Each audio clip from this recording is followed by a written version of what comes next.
Olá, você que nos acompanha aqui pela TV 61, estamos começando mais um programa O Direito Achado na Rua e hoje eu vou receber aqui o defensor público federal César de Oliveira, já trazendo aqui o César. Como vai você, César? Tudo bem? Olá, tudo bem, João? Prazer estar com vocês aqui. É uma ótima tarde para nós aí de uma agradável conversa. Muito bom.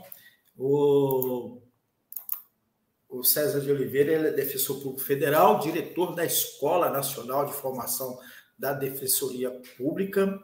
Ele tem mestrado em Direito Público pela Unicinos, o que resultou, a sua dissertação resultou no livro publicado em 2021, que é Racismo Institucional e Justiça, Interfaces da Defensoria Pública da União, que vai ser um dos temas aqui da nossa entrevista.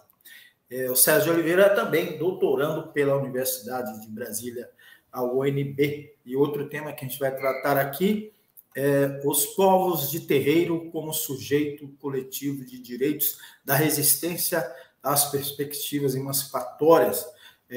Este é o título também de um artigo que ele publicou recentemente no livro O Direito Achado na Rua, Sujeitos Coletivos, Só a Luta Garante os Direitos do Povo, organizado pelo professor José Geraldo de Souza Júnior, que é coordenador do grupo de estudos O Direito Achado na Rua da UNB.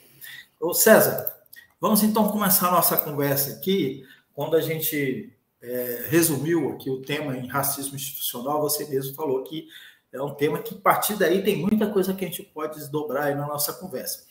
Mas antes disso, como a gente sempre faz aqui com os nossos convidados, eu gostaria que você nos informasse como foi a sua inserção no grupo de estudos O Direito Achado na Rua. Bom, obrigado, meu vezes, boa tarde a todos e todas que nos assistem. Então, João, eu vim para Brasília, né, para assumir a função na Escola Nacional da Defensoria Pública da União e um mestrado defendido, né, uma dissertação que resultou no livro sobre racismo institucional e sistema de justiça, e vim com esse desafio de pensar, né, a dinâmicas de capacitação para as defensores públicos federais, mas também que eu acho que é a função de diretor de uma escola, né, de formação de profissionais do sistema de justiça, ele tem que se manter atualizado, conectado com aquilo que há de mais atual, né, de efervescente. E no caso da Defensoria Pública da União, né, a questão dos direitos humanos, a questão da democracia e todos esses assuntos que gravitam nesse entorno acabam tendo que despertar um interesse maior, né, enfim, dos dirigentes da instituição. E foi nessa perspectiva que eu me aproximei do programa da UNB, iniciei o ano passado, como aluno especial, fiz 2 disciplinas, dentre elas a disciplina de Direito Achado na Rua, professor José Geraldo. Mas mesmo antes de eu iniciar a disciplina, eu entendo que o tema e a reflexão e o projeto ele é imprescindível para a gente compreender e trazer mais dinamismo a algumas pautas emancipatórias para grupos vulnerabilizados. Eu tive a felicidade de poder convidar o professor José Geraldo para participar de um curso de formação, né, de defensoras e defensores públicos federais recém-empossados, né? Nós, enquanto escola, essa é a responsabilidade da escola, a gente organizar cursos de preparação, né, a carreira para, né, colegas recém-empossados. E aí, no curso de formação, a gente convidou o professor Zé Geraldo, que nos brindou com uma belíssima palestra sobre direito achado na rua, e a partir dali a gente começou essa aproximação. Logo na sequência, eu me matriculei na disciplina e tive a oportunidade de levar um pouco desse olhar da defensoria e também absorver essa percepção teórica e levar um pouco do direito achado na rua para a Defensoria Pública da União. Muito bom, César. Antes da gente entrar no tema específico também, eu queria que você falasse um pouco. A gente sempre tem um público novo. Aliás, o nosso programa é para o público em geral, não tem uma pegada acadêmica, vamos dizer assim, mais jornalística mesmo, e a gente tem sempre um público que está muito presente, e a Defensoria Pública é um órgão muito importante, e eu queria que você especificasse um pouco sobre o papel da Defensoria Pública da União. Bom, a Defensoria Pública da União ela tem previsão constitucional, né? Ela é uma instituição que nasce com a Constituição de 88. Né? Nós tínhamos modelos de defensoria pública nos estados, os mais diversos modelos de assistência jurídica. Né? Em alguns estados era assistência judiciária gratuita e o órgão ficava junto à Procuradoria do Estado, em outros nós já tínhamos, como Rio de Janeiro, por exemplo, uma defensoria pública tal como a gente concebe hoje, mas é a Constituição de 88 que constitucionaliza esse modelo de assistência jurídica, né, que é a Defensoria Pública.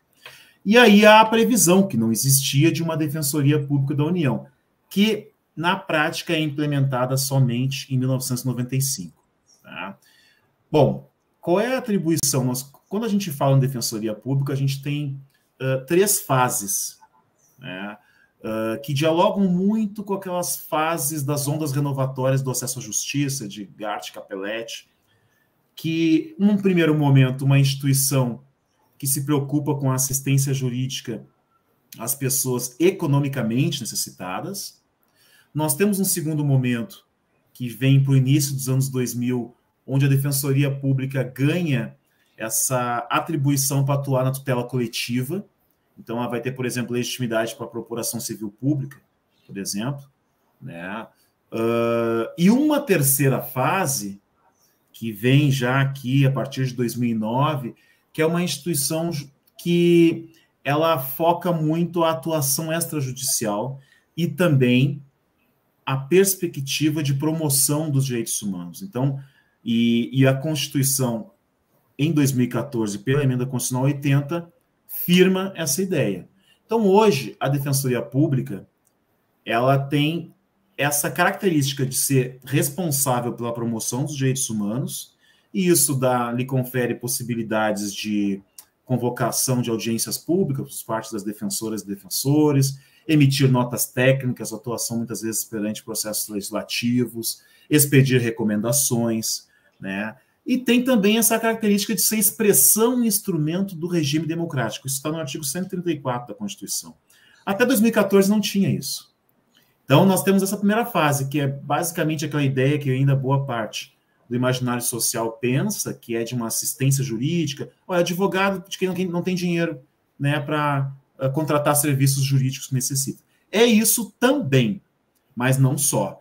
E, pensando a diferença, a atribuição da Defensoria Pública da União, ela atua perante a Justiça Federal, então, matérias, né, federais, então, por exemplo, ações previdenciárias, INSS indefere algum benefício, um benefício de auxílio-doença, uma pensão por morte, a pessoa pode procurar a Defensoria Pública, questões habitacionais em programas da Caixa Econômica Federal, deu algum problema, procura a Defensoria Pública da União, medicamentos de alto custo, as competências criminais naqueles crimes federais, como, por exemplo, tráfico internacional de entorpecentes, contrabando, descaminho, esses tipos de crimes afetos à Justiça Federal, né, a pessoa, se precisa uma defesa que não tem condições, né, financeiras, ou até muitas vezes vulnerabilidade jurídica, cultural, enfim, né, ela pode procurar a Defensoria Pública da União.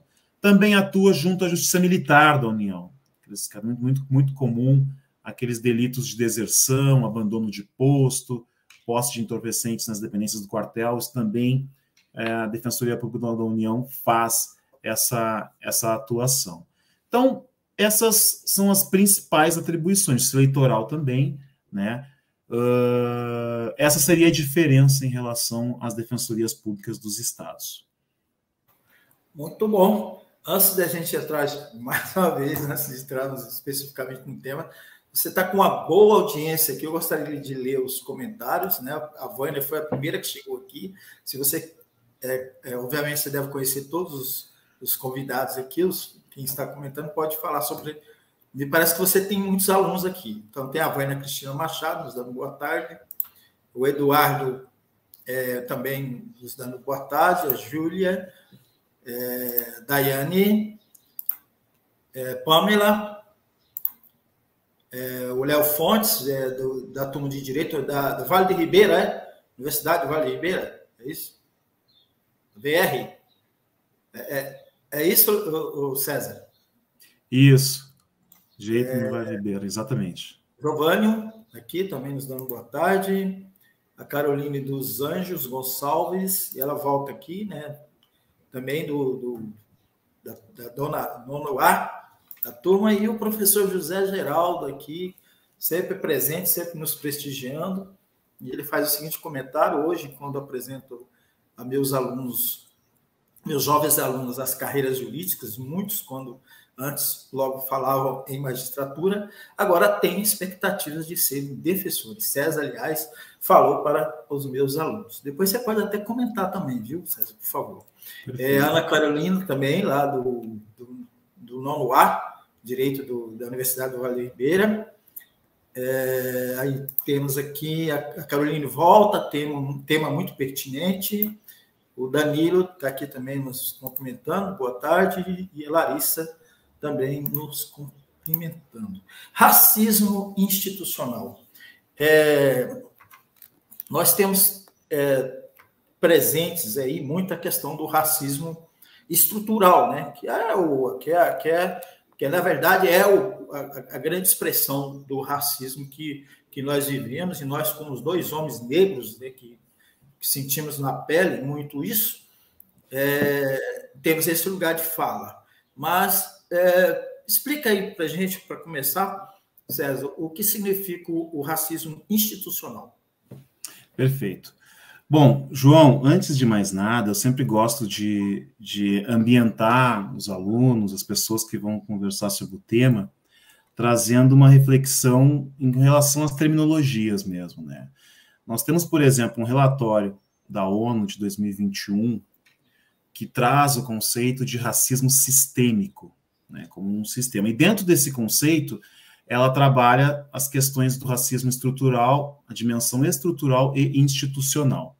Então, por vezes, essa terminologia, mesmo na literatura estadunidense, causa algumas confusões. Você encontra textos de autores, textos dos anos 70, que colocam, por exemplo, o racismo estrutural dentro de uma dimensão do racismo institucional.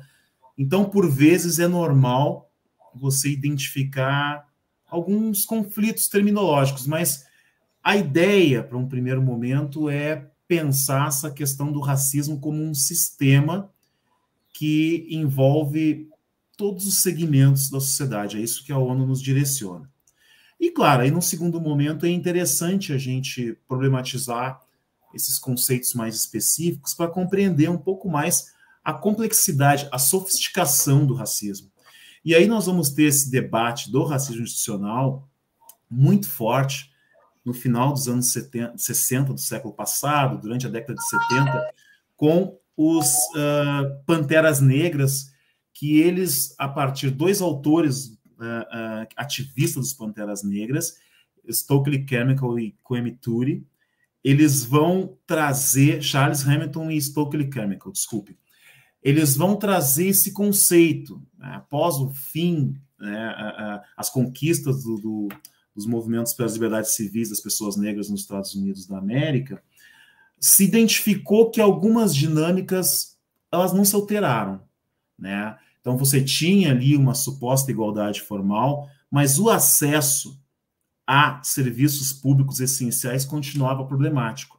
Então, no livro Black Power, né, de 1967, esses dois ativistas, os Panteras Negras, eles vão trazer esse conceito como a falha coletiva e sistemática das organizações e instituições de proverem serviços essenciais, né, a um determinado grupo por motivos de raça, etnia, origem étnica e afins. Então, ou seja, a questão racial continuava sendo um problema para garantir, né, o acesso desses grupos, né, minoritários a determinados serviços. Então, se trabalhou muito essas discussões. E aí, você dialoga com essa ideia do racismo estrutural, né? As instituições, elas são racistas porque nós temos uma dinâmica estrutural do racismo. Então, por exemplo, mesmo pegando já e dialogando um pouquinho com o meu livro, né? Nós temos uma instituição como a Defensoria Pública da União. Nós temos, de acordo com os últimos levantamentos, 2,3% de pessoas, de membros autodeclarados negros. Eu sou um dos poucos negros da instituição. Então, por que que isso acontece, né? O acesso aos cargos do sistema de justiça, sabemos todos, o caminho é muito difícil, né? São espaços ainda muito elitizados, e nós temos uma majoritária população negra que ainda, né, possui um déficit em termos de políticas públicas, em termos de acesso, né, à educação de qualidade, à saúde, à habitação, toda uma estrutura que torna esse processo muito difícil para nós conseguirmos vislumbrar pessoas negras ocupando cargos na Defensoria Pública da União, na magistratura, médicos. A gente teve um movimento muito consistente nos últimos anos com as políticas de cotas raciais, mas ainda é algo muito aquém se nós pensarmos, né, o percentual de pessoas negras e pardas da população brasileira. E aí eu te convido para fazer a reflexão inversa. Vamos ver qual é a maioria nos presídios, né? Então, também nós temos percentual de pessoas negras majoritárias nos nossos presídios brasileiros. Então, há esse desequilíbrio de nós temos um déficit nas principais políticas, né, e principais marcadores, né, de acesso a uma vida digna, como políticas de educação, saúde, exposição à violência. Em contrapartida, temos uma sobre-representação no sistema carcerário brasileiro. E isso tem um processo histórico. Você não fala em racismo, muitas vezes direto, aquele racismo individual, né, onde há uma expressão de ojeriza a pessoas negras, mas você tem mecanismos que reverberam, né, e mantêm essas hierarquias raciais. A questão do estrutural para o institucional, né?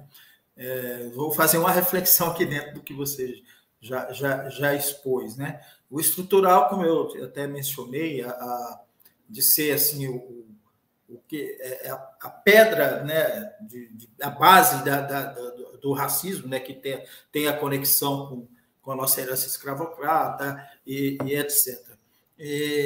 Eu queria que você fizesse esse paralelo, assim, de fazer a definição do que é o estrutural, o institucional, acho que já está muito bem colocado, né, quando você, dentro das instituições, né, o espaço, ele não tem, o negro não ocupa esse espaço, você mencionou a própria defensoria, mas a gente pode avançar aí para o parlamento, para as universidades também, já está mais ou menos encaminhado por a questão das cotas, mas você percebe ainda muito uma população que é praticamente a metade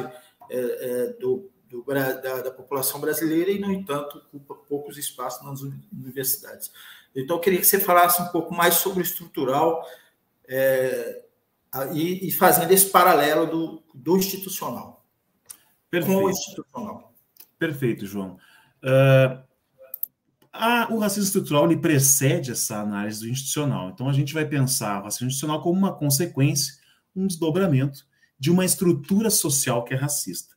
Mas, quando a gente fala em racismo estrutural, a gente tem que trazer outros elementos, né, para dentro do debate, que passa por um processo histórico oriundo do colonialismo. Né? Por quê? Porque a gente tem a ideia de raça, você racializar as relações, é muito fruto da modernidade. Né? Você configurar, você problematizar, trazer papéis diferentes para pessoas a partir de uma ideia de raça.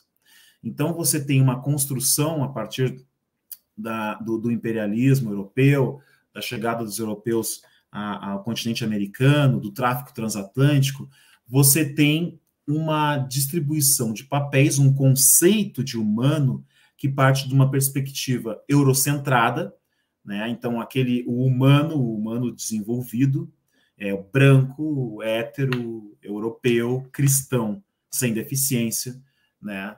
Esse é o ideal de humano, né, da perspectiva eurocêntrica.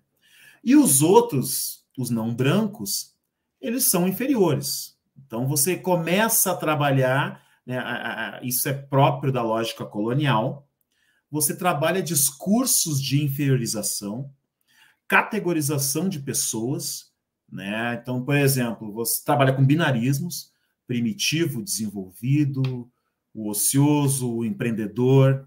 Então, as pessoas negras foram classificadas numa ideia de sub ou até não humanidade, na verdade. E aí você tem essa construção desses estereótipos racistas, né? Então, por exemplo, você dizer... lá no início da nossa colonização, quando Exato. iniciou o processo de escravização, a Igreja Católica declarou que negro não tinha alma, né? Então Exato, os indígenas já não também. é nem subhumano, já não é humano, né? Exatamente. Então, no processo do Atlântico, foi retirada a humanidade dessa população negra, né? Então, eles já chegam nas Américas com essa condição de não humanidade. E aí nós temos toda a construção desses discursos, desses estereótipos racistas que dizem que pessoas negras são inferiores. E isso foi se consolidando no nosso processo civilizatório. Tanto é assim que, mesmo após a abolição inacabada, diga-se, da escravização negra, nós temos, né, a ideia de um racismo científico, ainda no final do século XIX e século XX, que vai dizer que o Brasil estava condenado ao fracasso pelo tamanho da sua população negra, né? Então, a gente tem aí alguns teóricos, como, por exemplo, Nina Rodrigues, que diziam, olha, o Brasil tem uma população negra muito grande, então é um país que está condenado em termos de avanço civilizatório. Esse pensamento permeou muito aquele Brasil da virada do século XIX e século XX. Um outro fenômeno também, aí eu estou aqui trazendo esse ponto para falar também da omissão, entre aspas, ação do Estado brasileiro nessa virada, com relação a políticas públicas inclusivas para a população negra, que era o medo do haitianismo, né? Então se tinha, que era um receio que durante todo o século XIX permeou o imaginário da elite latino-americana, que outras nações, né, outras colônias vivessem o que viveu o Haiti, que expulsou, né, os franceses e foi aí o primeiro país independente das Américas e uma independência feita por pessoas escravizadas.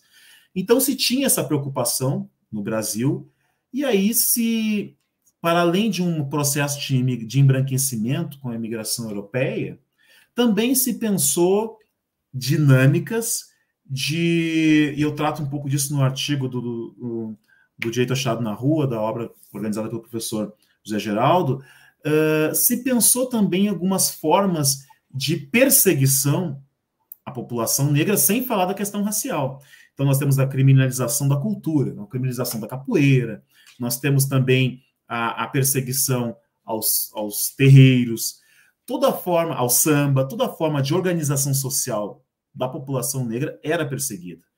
E aí, paralelo a isso, a manutenção desses estereótipos e digamos assim, o fomento a essas ideias estereotipadas, ela veio se perpetuando ao longo do século XX. Então, não se associa, por exemplo, pessoas negras a dinâmicas intelectuais, e sim a trabalhos braçais. Todo esse processo forma uma estrutura racista, onde você mantém essas assimetrias. Então, quando nós vamos pensar a condição, e aí se vem, quando tem discussões, sobretudo no Congresso, da questão das cotas, a gente vê muitos projetos de leis contrários, né, às ações afirmativas, dizendo que não faz sentido, né, ter cotas no Brasil, porque o Brasil nunca foi um Estado oficialmente racista, como nós tivemos na África do Sul, nos Estados Unidos por algum tempo, que aqui a desigualdade decorre muito de uma questão social, de desigualdade de renda. Essa é a construção que permanece ainda em muitos segmentos hegemônicos da sociedade brasileira. Só que não temos como, né, enfrentar essa questão da desigualdade sem problematizar a questão racial, por todo esse processo histórico que eu te trouxe aqui. Então, esse é o ponto de partida. Você vai discutir qualquer política de, digamos assim, igualdade racial, você tem que trazer, né, dar esse passo atrás, ressignificar esses processos históricos a partir desse olhar não hegemônico, a partir desse olhar que evita uma invisibilização, né, da população negra, do protagonismo da população negra na formação da nossa sociedade. O outro ponto aqui da nossa entrevista, César, e você já mencionou parte dele aí, que é seu artigo, né?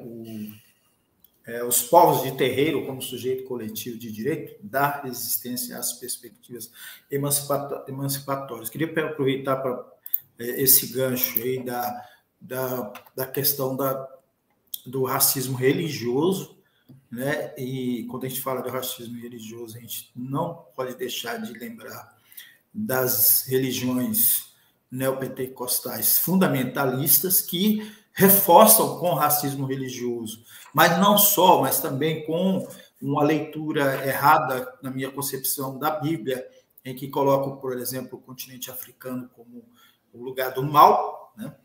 Eles fazem essas leituras, pegando passagens da Bíblia do ponto de vista de uma análise duvidosa intelectualmente. Então, eu queria que você centrasse um pouco nesse ponto aí do seu artigo, aprofundando um pouco mais no seu artigo, mas também trazendo esses dois elementos que eu pontuo aqui, do papel que as religiões fundamentalistas, sobretudo neopentecostais, contribuem com o seu racismo religioso e interpretações mal feitas da Bíblia para aprofundar a questão do racismo estrutural. Exatamente, né? Quando a importância de dar nome às coisas, né? A pessoa fala, poxa, mas outro dia, faz um tempinho até, eu conversava com um amigo, né, acadêmico também, mas de um perfil mais dogmático. Ele dizia, César, não entendo esse monte de nome diferente para racismo. Racismo é racismo religioso, racismo institucional, racismo recreativo. Eu disse, olha, todos eles dialogam, mas é importante dar nome às coisas, ter esses recortes específicos, né? Por que falar em racismo religioso? Eu até em algum momento do artigo, eu trago essa reflexão de que por que não falar em intolerância religiosa, né? Por que tem que ser o racismo? Porque nesse caso da perseguição aos povos de terreiro, a gente tem uma questão muito nítida, que é a manifestação religiosa do povo negro, a manifestação religiosa da África. E aí, essa perseguição, porque o problema não é não ser cristão. Você ouviu falar, João, em algum momento, aqui no Brasil, pelo menos eu não ouvi falar, de algum templo budista ser invadido, ser queimado? Não, agora terreiros de religiões de matriz africana você escuta toda hora. Toda hora a gente se depara com alguma história assim, ou com uma perseguição própria do Estado, que fica exigindo habite-se na área, né, que fica exigindo alvará para funcionamento, e aí, como não tem uma classificação própria, coloca ali na parte do comércio, né, e aí tem toda uma implicação que você vai comparar um terreiro a um bar, em termos de horário de funcionamento, e entre outras implicações práticas. Eu estou trazendo questões que eu vivenciei ou chegaram até a mim de processos que tramitaram na Defensoria Pública da União. Então, assim, deixa eu só fazer um parênteses aí, desculpa interromper, porque está dentro do tema e está um pouco lá atrás do institucional também. Dia desse eu vi um edital para capelões, não sei se era para todas as Forças Armadas, mas não sei se foi o Exército ou se foi o Ministério da Defesa, capelões evangélicos e católicos. Não tinha de candomblé, de umbanda, não tinha de religiões africanas. Tá? Só fazer esse parênteses aí, se desculpa interromper. Não, perfeito. Até essa questão, esse exemplo que você trouxe agora, é o exemplo até que me fez, a partir de uma atuação profissional no Rio Grande do Sul, me fez buscar uma intimidade mais acadêmica com essas questões, foi a partir de um terreiro que funcionava há 50 anos numa área das Forças Armadas no Rio Grande do Sul, e aí, de repente, a União entrou com uma ação de reintegração de posses para tirar de lá. No mesmo terreno funcionava uma paróquia, né? Ali uma capela, que ninguém estava incomodado que ali estava, mas o terreiro que estava ali há 50 anos era uma área grande, não tinha nenhuma relação com a área em que as atividades das Forças Armadas, né, eram desenvolvidas, mas queriam tirar. Então, é o Estado reproduzindo esse racismo institucional. Mas aí, voltando um pouquinho, essa questão, né, de você ter esse recorte, o motivo da perseguição ser racial, faz a gente falar em um racismo religioso, e não uma intolerância. Porque também a ideia de tolerar também é uma coisa que é bem complicada quando a gente tenta enfrentar de uma forma mais específica. A tolerância é um texto do Bob que ele fala isso, né? Tipo, olha, eu não gostaria que você estivesse aqui, mas tudo bem. Entendeu? Né? Traz uma ideia de você tolerar alguma coisa, né? Tipo, tá, vamos... Mas não é nem isso, não é nem... A questão é racial. Então, a gente tem essas dinâmicas, essas perseguições que começam, né, lá atrás. E aí a pergunta que você fez, o papel das religiões cristãs, né? Isso também nos remete à lógica colonial, né? Quando a gente deixa de ser colônia, né? A teoria descolonial trabalha muito com essas categorias. Você deixa de ser colônia e passa a ser um país, não há em tese mais que se falar em colonialismo, mas você vai falar em colonialidade do poder, colonialidade do ser, colonialidade do saber, né? Você tem uma autorização do poder hegemônico para dizer como você deve viver, o que é o belo esteticamente falando, e que religiões, que cultura, né, que culturas, religiões são aceitas e quais não são aceitas. E aí nós temos, né, em que pese o Estado brasileiro seja laico, a gente tem ainda essas expressões de demonização, essa é a palavra, das religiões de matriz africana. E as religiões, sobretudo as neopentecostais, trabalham muito com esse tipo de discurso para anular o outro, né? Eu me legitimo a partir da anulação do outro. O outro quem é? É esse não branco, essa cultura não eurocentrada, né? Essa associação, né, as religiões de matriz africana como as religiões dos escravizados, as religiões pagãs, né? E a gente precisa, pensando aqui com o discurso neopentecostal, salvar essas pessoas do seu primitivismo, né, do seu universo diabólico. É isso que está em jogo. São discursos, os discursos de inferiorização que vão mudando ao longo dos tempos, vão se ajustando sob lógicas outras. Por exemplo, também trago esse exemplo no artigo, lá no Rio Grande do Sul, né, nós tivemos a origem daquele recurso especial que chegou ao Supremo Tribunal Federal, onde se discutia, né, a possibilidade de sacrifício de animais, né, pelas religiões de matriz africana. Aquela discussão começou a partir né, de uma provocação do Ministério Público dizendo que aquilo feria o meio ambiente. Ninguém fala em racismo, entendeu? Foi-se falar em racismo, né, no processo já no Supremo Tribunal Federal, onde lá pelas tantas, no seu voto, o ministro Luiz Edson Fachin é um dos que diz que, olha, aqui está havendo, a partir dos estereótipos negativos que foram construídos em desfavor da população negra, o que está havendo aqui é isso, uma perseguição por ser uma religião, ele fala, né, com todas as letras, uma religião de matriz africana. Mas a roupa que veio, né, entre aspas, foi de uma proteção ao meio ambiente. Então, mesmo o sistema de justiça, e isso é bem importante, né? O professor José Geraldo, nos seus textos, a gente trabalhou isso, de pensar o momento em que o direito se divorciou da justiça, ou, eu até vou um pouco mais além, nós temos que promover esse reencontro, ou esse encontro, porque no caso do Brasil, a gente pode pensar que o jurídico, né, ele nunca teve essa conexão, né, com os direitos desses grupos historicamente subalternizados. Muito bom, nós estamos aqui com uma boa audiência aqui, e muitos comentários. Eu acho que eu parei, foi no Danilo, né? Boa tarde a todos, Larissa, volta aqui, só um minutinho que tem uma notificação me atrapalhando aqui. Larissa, também nos dando boa tarde. O Danilo Moreira, agora é Moreira, é o mesmo? É o mesmo. Ele mencionando aqui que é da turma A, 9A, nono A, desculpa, da Unicep do UniVR. Depois eu quero comentar sobre isso, tá certo? Vou terminar os comentários aqui. A Fernanda também, boa tarde. Fernanda Nunes, também do 9A. A Gabriela, também, nós damos boa tarde, da mesma turma. A Débora Nunes, o William Tunes, também, boa tarde. A Daniele Domingues, o William Félix e a Dandara. Eu vi aqui que muita gente aqui de Registro é a cidade, né? Lá do Vale do Ribeira, é isso? Sim, sim. É isso mesmo.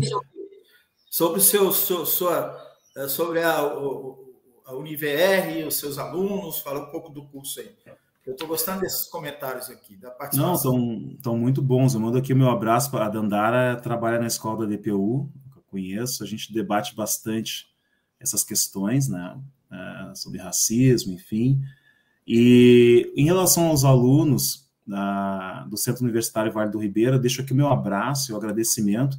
Eu nunca dei aula lá, assim, eu estou bastante curioso, assim, pela quantidade de alunos que estão vindo. Agradeço o carinho, a atenção, e fica aqui, já prometo a eles, em algum momento que tiver oportunidade, fazer essa visita, porque eu nunca estive lá, ainda não tive o prazer de ir a Registro. Também chama atenção, assim, a acolhida dos alunos e das alunas, e fica aqui o meu agradecimento. Muito bom. São essas conexões, né, que muitas vezes aqui a internet nos permite. Também agradeço muito a participação deles. Eu queria voltar aqui um pouquinho, deixa eu pegar minha cola aqui, desculpa aí. Eu queria voltar um pouquinho aqui na questão do institucional que você menciona lá, e você se refere mais à defensoria pública, mas o sistema de direito em geral, ele é uma das expressões maiores desse racismo institucional, não só pela falta de juízes negros, né, a carência de juízes negros, e a gente espera que com esse sistema de cotas essa questão avance, né, os próprios cursos de direito também, tem muita carência de alunos negros. Mas eu queria que você comentasse um pouco sobre o sistema jurídico em geral, e depois você fizesse um comentário sobre essa polêmica aí da indicação do novo ministro do Supremo, né, que existe aí, já está praticamente definido pelo presidente da República, o Zanin, mas existe um movimento muito forte querendo que seja indicado um juiz negro, ou aliás, para substituir o Lewandowski, uma mulher ou um homem negro, ou então uma mulher independente de raça. Então, João, uma questão que eu tenho tratado quando falo, é um tema que me desperta muito interesse desde o mestrado, é justamente o papel das instituições nesse processo, né? E não basta só a questão das cotas, que é um tema assim bastante relevante, assim, e necessário. Nós precisamos de diversidade nas instituições. Esse é um ponto de partida, né? Como a gente já vê também nas universidades públicas, que o sistema de cotas ele trouxe debates muito diversos, várias perspectivas, e hoje a gente tem uma produção acadêmica de fôlego em questões de gênero, questões de raça. Então, eu acho extremamente necessário. Mas não é só isso. No caso das instituições, a gente precisa, eu penso que as instituições elas devem espelhar os conflitos sociais, tá? Então, se você tem tensões na sociedade raciais, tensões em termos de questões de gênero, isso também tem que estar presente nas instituições públicas brasileiras, essas tensões no bom sentido, no sentido de você promover diversidade e vários ecos dentro dessas instituições, sobretudo as instituições do sistema de justiça, porque a gente sabe, o Constituinte de 1978, ele apostou muito nas instituições jurídicas como guardiãs da democracia e dos próprios direitos humanos. Então, só qual é o nosso problema? E aí, vou ficar um pouco na questão do racismo. O pensamento jurídico tradicional, em termos de racismo, ele traz muitos engessamentos para você pensar o racismo, o ato de discriminar alguém por motivo de raça, para além da exteriorização de um preconceito. Então, por exemplo, eu vejo ainda que há muita dificuldade no âmbito das instituições jurídicas, mesmo na Defensoria Pública, de entender como funciona o racismo institucional e dar as respostas jurídicas necessárias para violações sistêmicas do ponto de vista racial. Então, muitas vezes, eu vou dar um caso prático, tá? Eu sempre gosto de trabalhar com exemplo, com os alunos, assim, para que possam entender o que eu quero dizer. Lá no Rio Grande do Sul, em determinada rede de farmácia, uma mulher negra entrou, né, numa farmácia, tal, olhou algumas coisas, não comprou nada, saiu. Uns 3, 4 minutos depois, ela já estava do outro lado da rua, o segurança foi atrás dela e pediu para acompanhar. Fez ela entrar pela porta dos fundos, estranhamente, aguarda aí, aquela coisa. E ela, naquela altura, já entendeu o que estava acontecendo, né? Começou, chamou a gerente. Para resumir a questão, né? Por equívoco, alguém, segurança, alguém olhou as câmeras, achou que ela tinha furtado algum produto da farmácia. Ela passou por um constrangimento imenso, tudo filmado, não deixavam ela sair, para ela chegar e dizer, desculpa, a gente se equivocou. Aí, a profissional, a advogada, né, que ela contratou, entrou com uma ação. Só que aí, veja, uma coisa que eu tenho notado, as pessoas que têm passado por isso ultimamente, elas não estão tão preocupadas com a questão indenizatória. Ah, danos morais tanto. O pedido dela foi, olha, o dinheiro até para mim, eu quero alguma coisa, uma resposta em que obrigue a empresa, ou uma forma que isso não aconteça mais, porque ninguém merece passar pelo que eu passei. Aí você traz numa ação a discussão sobre racismo institucional, sobre racismo estrutural, aí o juiz chega ao final, e tinha câmeras, tinha todo um contexto ali, chega ao final, ele dá uma indenização lá de X, e aí no pedido foi feito, olha, eu quero também condenar essa empresa aqui a fazer uma capacitação, assim, alguma coisa nesse sentido, se comprometer para além da questão indenizatória com a questão racial. O juiz nega provimento a esse pedido porque entende que não ficou comprovado que aquilo ali se deu por conta de racismo. Nós temos inúmeras ações assim, com inúmeras respostas jurídicas assim. Por quê? Porque se tem um pensamento ainda muito dogmático com relação à questão racial. O direito brasileiro foi se preocupar com o racismo, para não dizer que foi se preocupar na Constituição de 88, se preocupou pela primeira vez lá em 1953, né, a Lei Afonso Arinos, que, na verdade, trouxe a ideia da discriminação racial como um ato, digamos assim, agora me fugiu a palavra, uma contravenção penal. Aí nós só vamos falar em crime de racismo com a Constituição, é inafiançável, enfim, e depois a Lei K.O., né, em 1989. Então, e agora a gente tem uma mudança recente que equipara a injúria racial ao crime de racismo. É uma conquista, mas é insuficiente se a forma como é pensada a discriminação racial, os crimes de racismo no Brasil, se isso não trazer uma mudança de paradigma no âmbito das instituições do sistema de justiça. Tanto faz você falar em injúria racial ou crime de racismo se não houver essa percepção, né? Então, esse é o problema. E ao se omitir, entre aspas, ou não agir nessas questões, você reproduz essas dinâmicas, né, de racismo. Se você ainda invisibiliza, se você não dá esse tratamento mais contemporâneo, né, essa compreensão mais atualizada com relação ao que é uma discriminação racial e os efeitos disso, você não consegue enfrentar. As respostas, elas vão continuar insuficientes. O exemplo aqui, de novo, que eu trouxe, o exemplo do recurso extraordinário que discutiu a questão da possibilidade de sacrifício de animais, né, nas liturgias das religiões de matriz africana. Questão ambiental.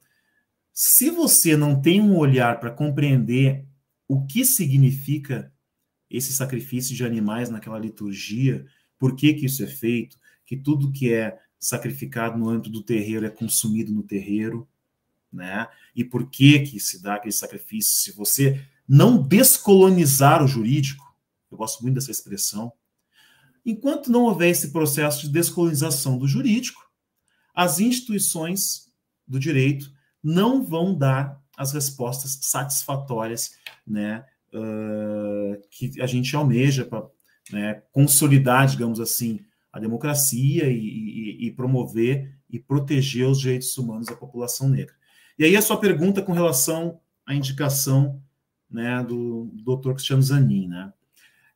É uma continuação desse debate. Me parece que há aqui uma certa frustração também por alguns compromissos com essas pautas, né, identitárias que o atual presidente da República fez, né, e em que pese os apelos, né, de um grupo que o apoiou nas eleições de 2022, a forma como ficou comunicada essa questão, como o governo está passando essa mensagem, por enquanto, é uma mensagem de indiferença, né, de não problematização, principalmente pelos argumentos que foram utilizados, né, por ele, inicialmente, para fazer a indicação. E aí é mais do mesmo, né? Nós temos ali a figura de uma pessoa, né, um homem branco, hétero. Nós desconhecemos, né, o que o doutor Cristiano Zanin pensa sobre questão racial, sobre questões de gênero, né, questões ambientais, nós não sabemos. Então também tem esse outro problema, não identificamos um histórico de compromisso com essas pautas, né? Então acho que é essa a questão. É a questão da representatividade. Nós não temos hoje nenhum ministro negro, embora a população, que eu falei no início, né, seja majoritária negra no país, né, nós não temos alguém que tem esse espelho, né, para compreender as questões e as tensões raciais no país.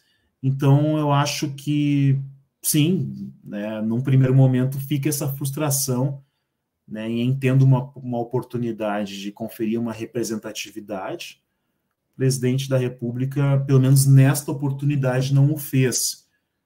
Sabemos, com certeza haverá mais uma oportunidade, sem prejuízo de eventual aposentadoria de outros ministros durante seu mandato, né? E aí vamos aguardar como se dá essa relação com a questão racial, que é uma questão, né, uma das grandes pautas da democracia brasileira, né, dos processos de consolidação da nossa democracia hoje. Muito bom, nós temos aqui mais alguns comentários. O Danilo, né, ele está informando aqui que é a turma do curso de Direito. A Mirtes nos dando boa tarde. Giovanni, que vem aqui também lá de Registro da Universidade de Oliveira. Muito bom, o Danilo volta aqui. Obrigado, mestre, agradecemos a maestria na abordagem do tema. A Dandara traz uma pergunta aqui muito importante. Poderia comentar um pouco sobre o racismo das instituições na guerra às drogas? Acho que essa é uma pergunta muito boa, mas eu vou terminar de ler os comentários, aí você volta para responder, tá? Ela mesma vem aqui, né? Qual é a cor dos juristas? Está comentando em cima daquela questão lá do sistema judiciário, né? O conceito de lugar de fala explica muito sobre a ausência da perspectiva do crime de racismo, exatamente. Na complementação dela ficou especificado. O Marconi Moura de Lima, ouvi o senhor professor César sobre essa perspectiva de um racismo dogmático no direito, faz-nos refletir sobre os desafios que teremos de enfrentar para outra estética civilizatória. Muito bom. Ele volta aqui, doloroso ver uma sociedade que teima em não se assumir para mudar sua lógica. Então vamos lá, a pergunta, né, da Dandara, César, né? Que eu acho que esse é um grande tema, né? Inclusive está em julgamento agora no Supremo a descriminalização, né? Então eu queria que você aprofundasse um pouco isso aí. Não, perfeito. Só antes, assim, dialogando um pouco com basicamente todos os comentários aí, uma coisa que sempre é importante a gente também refletir com relação à questão racial no Brasil é o mito da democracia racial, né? Que chega com o Gilberto Freire, 1933, um período em que o Brasil buscava uma identidade nacional, né? Mas que tinha que acomodar toda aquela negritude, que àquela altura já era uma expressão muito forte, né, do Brasil do século XX. E nos anos 60, essa teoria começa a ser questionada, né, a partir dos estudos de Florestan Fernandes, os estudos da Fundação Ford, famosos estudos da Fundação Ford, que patrocinou esses estudos. Por quê? Porque o Brasil passava, naquele contexto de apartheid, né, de segregação racial nos Estados Unidos, passava essa ideia de uma democracia racial. Olha, todo mundo convive, não tem racismo e tal. E aí isso chamou a atenção do mundo, e aí surgem, né, esses estudos patrocinados pela Fundação Ford, que era para pensar, saber como é que eles deram certo, né? O que aconteceu que eles fizeram diferente? E ao final se descobriu que não tem nada de diferente. Há outras dinâmicas ali que colocam, né, classificam, né, pessoas em papéis distintos por motivo de raça. O Florestan Fernandes chega nessa conclusão, faz um trabalho de fôlego, né? E isso ele defende a tese de doutorado dele, se não me engano, em 64 ou 65. Logo em seguida, aí nós temos o regime civil-militar, a ditadura civil-militar, aí ele vai para o exílio, né? E a ditadura civil-militar, o regime, nessa ideia de unidade nacional, ela incorpora esse discurso do aqui não tem racismo, do mito da democracia racial, né? Enfim, e consolida isso ao longo do tempo, silencia o debate racial, né, na ditadura civil-militar. E essa construção ainda está pairando no jurídico. Haja vista que na DPF 186, que trata das ações afirmativas, né, de lá de 2012, histórico julgamento da DPF 186, né, o autor da ação, o então Partido Democratas, ele traz esse debate, vem para o processo. Olha, mas aqui não tem racismo, aqui a gente tem uma democracia racial. Então, esse é um outro problema, né, que passa por uma educação jurídica engajada também. Essa questão começa nas universidades, vai, né, para as instituições jurídicas, por meio de capacitações, por meios de aproximação das instituições com os movimentos sociais, com a sociedade, porque daí você vai falar, tem um texto do professor José Geraldo que fala muito bem disso, da legitimidade democrática para agir, para atuar, a partir do momento que as instituições espelham esses conflitos sociais. Então, queria só trazer esse ponto, porque enfrentar o mito da democracia racial sempre é algo muito importante, né? É essencial para essa discussão. Com relação à pergunta da Dandara, né, é mais digamos assim, uma consequência da questão racial. Você não vai falar, quando trata da guerra às drogas, nenhuma instituição, as instituições de segurança pública, sobretudo, elas não vão falar em racismo. Elas vão falar em combater a violência. Então, é esse discurso que é vendido e é esse discurso que vem para dentro das instituições jurídicas. Agora, a gente sabe que a forma como se tratam essas questões tem um recorte racial também, né? A gente não consegue dialogar tratar a questão das drogas como uma política pública. Nós vamos ver, é sempre uma política de contenção. E essa contenção está muito direcionada para corpos negros. Essa é a grande questão.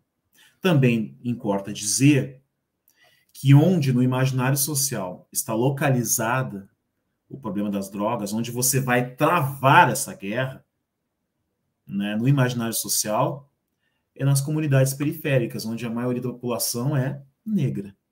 Enquanto a gente sabe que não é só lá que a gente tem que tratar essas questões ou enfrentar, né? A gente sabe disso. Mas no imaginário social, para a sociedade, para o discurso hegemônico, as instituições têm que operar para combater, essa é a palavra utilizada, as drogas, e esse combate tem um local situado e tem, né, um perfil, né, especificamente dirigido que deve ser o inimigo combativo. Esses corpos são negros. Só não é combatido em certos templos religiosos e seus helicópteros que andam por aí carregando 290 quilos. Exatamente. É isso que eu estava me referindo. Exato. Marconi volta aqui e com alguns comentários e também perguntas. Deixa eu voltar aqui. Doutor César, ainda sobre nomeações para as cortes superiores, 2 perguntas. Primeira, ter uma pessoa negra, mas como Joaquim Barbosa, que em tese tem a pele negra, mas um pensamento dogmático liberal, para aí que tem complementação aqui, significa de fato ter um representante decolonial, um representante negro no STF? Eu vou ler outro ponto que ele traz, e você já responde tudo junto. Não seria oportuno, face que o Lula já indicou, unir várias entidades para uma reunião com Lula, a fim de pedir a ele a ocupação de ao menos uma das 3 cadeiras em aberto no STF? Interessante essa proposta. E ele avança aqui esse já foi, aqui, finalizando. E pedir várias cadeiras para juristas negras e negros nas cortes federais, outras dos vários tribunais, já deixando amarrado este compromisso com Lula, enegrecer e aldear os vários tribunais de uma vez por todas. Isso é fazer uma pressão orgânica junto ao presidente da República, contudo, com juristas da teoria crítica. Bom, vamos responder aqui o Marconi e depois a gente finaliza aqui com... aliás, ela tá se referindo só à pergunta aqui. Exatamente. Vamos lá. Bom, essa pergunta me oportuniza... Vou ampliar um pouquinho a reflexão, porque às vezes a gente fica nessa... Não, mas vamos lá pegar um compromisso do presidente Lula. Eu acho que a gente já está em um outro estágio do debate, né? Claro, a essa altura, penso eu, todo mundo já sabe, pelo menos quem deveria saber, estou falando das instâncias de poder, sobretudo, né, os espaços hegemônicos. Todo mundo já sabe o que é racismo estrutural institucional, tem ideia, é uma discussão que nos últimos 10 anos, 8 anos, foi ganhando força, né, algumas situações, tipo o caso do João Alberto, na minha cidade, lá em Porto Alegre, Carrefour, o caso de George Floyd, né, trouxeram em massa esse debate, né? Então as pessoas já têm uma ideia, e quem não tem porque não está afim, né? Então, a gente tem que cuidar um pouco esses movimentos comportamentais. Então vamos buscar o compromisso do presidente Lula, ok, tudo bem.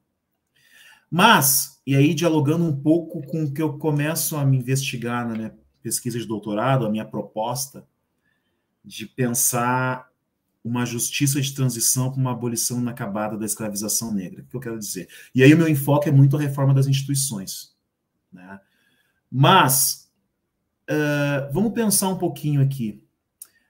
Eu não identifico, sobretudo no Brasil pós-abolição, um compromisso do Estado brasileiro, um reconhecimento do Estado brasileiro como um Estado racista. Talvez porque não sinta essa obrigação, porque se a gente pensar essa comparação do mito da democracia racial, aqui não teve apartheid, aqui não teve leis de Jim Crow, aqui não teve nada disso, o Estado brasileiro ele não tem nenhum compromisso, porque ele nunca foi racista, poderia se dizer assim, né? Mesmo a Constituição de 1824, né, ainda da primeira Constituição nossa do Império, ela não trata nada, não trata da questão da escravização, não fala nada sobre isso, né? É um silêncio que fala. Mas o que eu quero dizer é isso, eu sinto falta em que pese a gente tenha tido políticas de ações afirmativas, a gente sabe também que foi uma conquista do movimento negro, uma luta, são resultados de lutas históricas, né, que até o presente momento a gente ainda vê muito com esse questionamento, sobretudo no Congresso. Nós não temos, assim, eu não sinto esse reconhecimento do Estado brasileiro como, digamos assim, o grande algoz da questão racial no Brasil. E, no entanto, me parece que essa é a discussão agora. Então, claro que a gente pode buscar compromissos do presidente Lula e quem estiver no poder, mas eu não sei se isso é suficiente para a gente enfrentar estruturalmente a questão racial.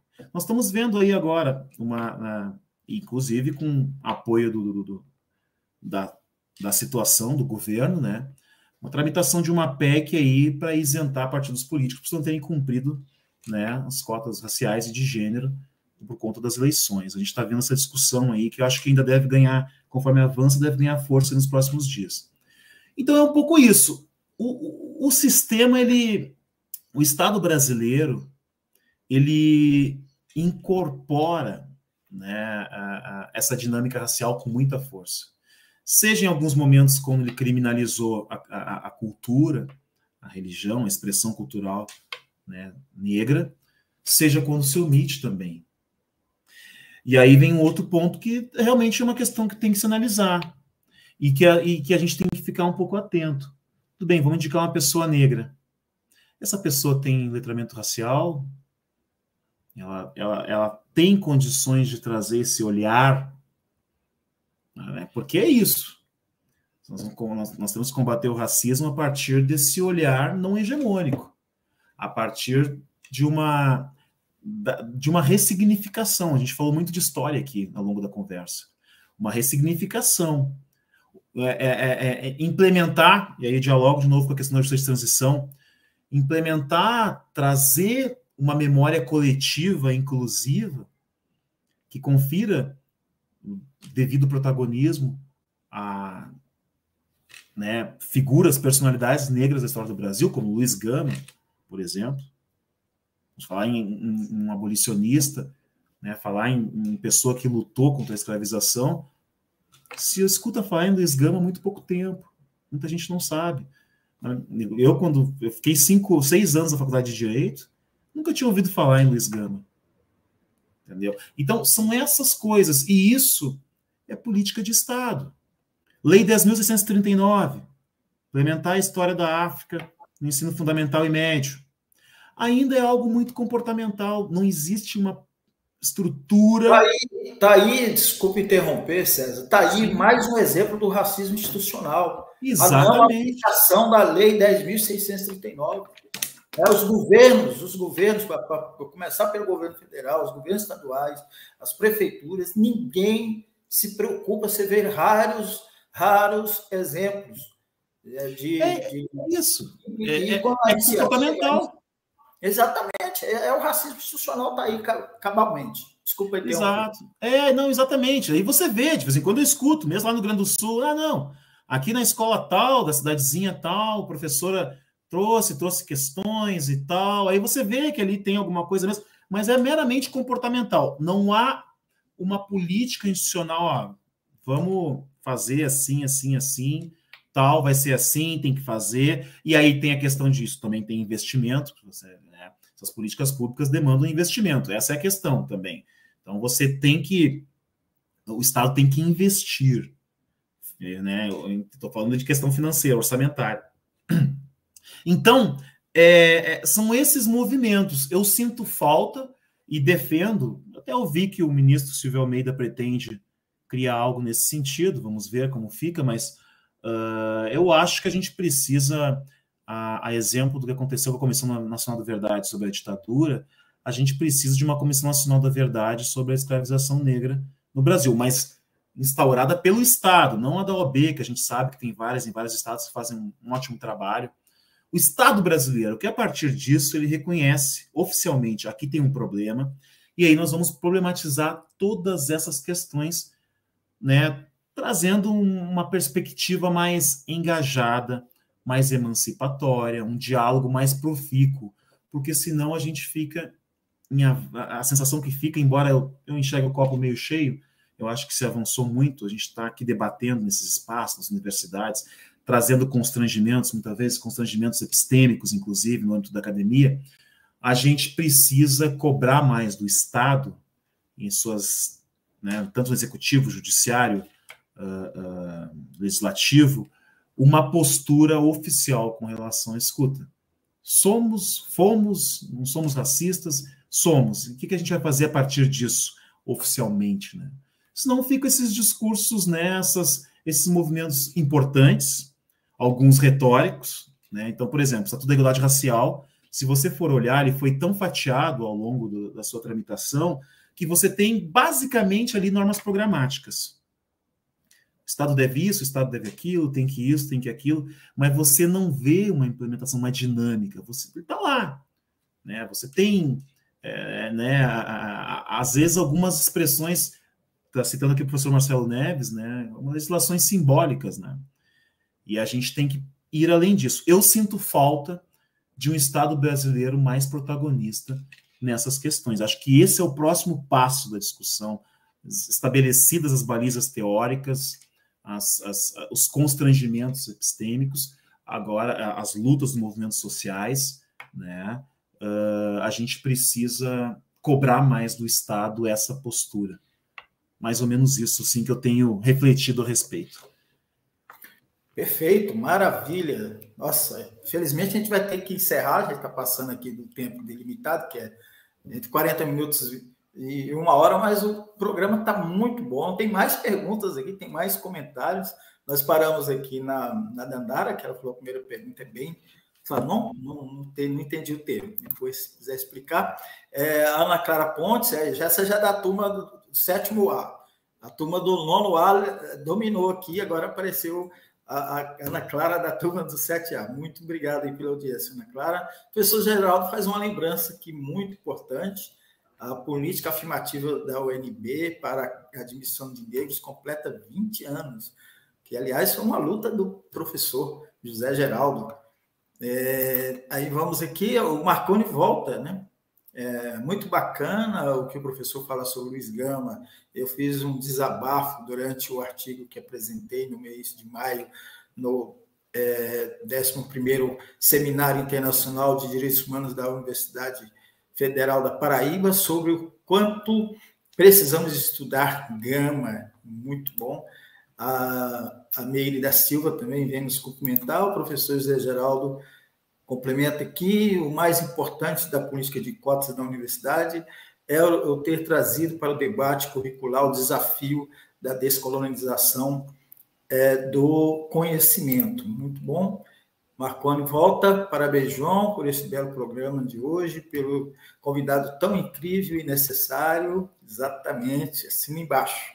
Então, com esse comentário aqui do Marconi, a gente encerra aqui o nosso programa, mas, para aí, tem mais um comentário aqui do professor José Geraldo. Vejam que na Faculdade de Direito da UNB, o auditório Joaquim Nabuco passou a se denominar Esperança Garcia. Muito bom.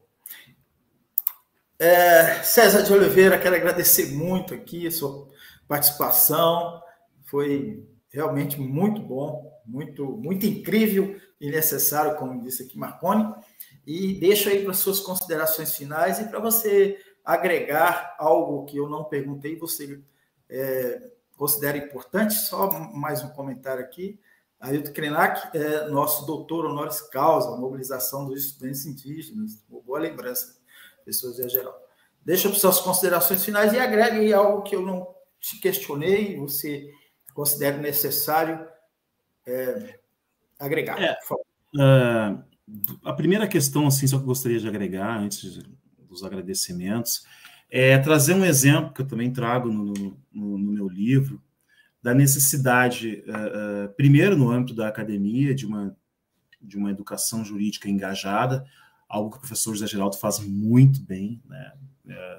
Mas é algo que a gente precisa sempre estar propagando aí para onde a gente vai, trazer uma pedagogia engajada, uma perspectiva mais disruptiva, né, emancipatória. E no âmbito das instituições, eu vou dar um exemplo que aconteceu na DPU e que eu trato no livro. O primeiro concurso com cotas raciais da DPU foi em 2018, o 6º concurso da instituição. Tá? Percentual ali previa 20% de vagas para pessoas negras. E vejam, nós tínhamos um dado, um diagnóstico, o terceiro diagnóstico da Defensoria Pública, de 2015. Nós tínhamos algo tipo 2,4% de pessoas autodeclaradas negras na DPU. Tá? Passou o concurso, em 2019 a gente teve um levantamento, né, com alguns problemas metodológicos, mas deu para ter um panorama.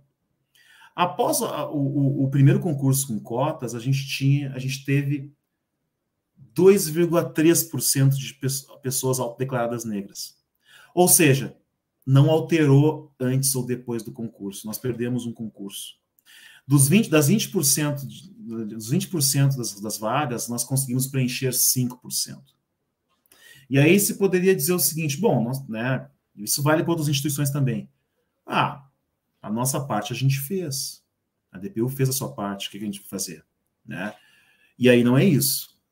As instituições, elas precisam ter, digamos assim, uma atitude antirracista também. Por que nós não conseguimos preencher?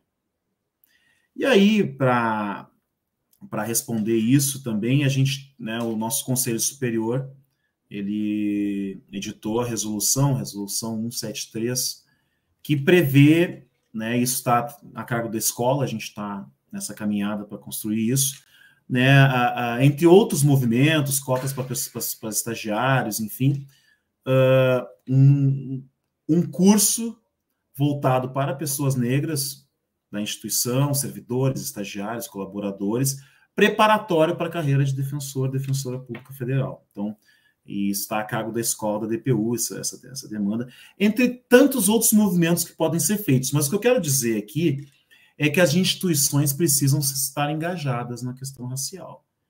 Isso é uma outra postura que eu falo também, que tem a ver com a postura do Estado.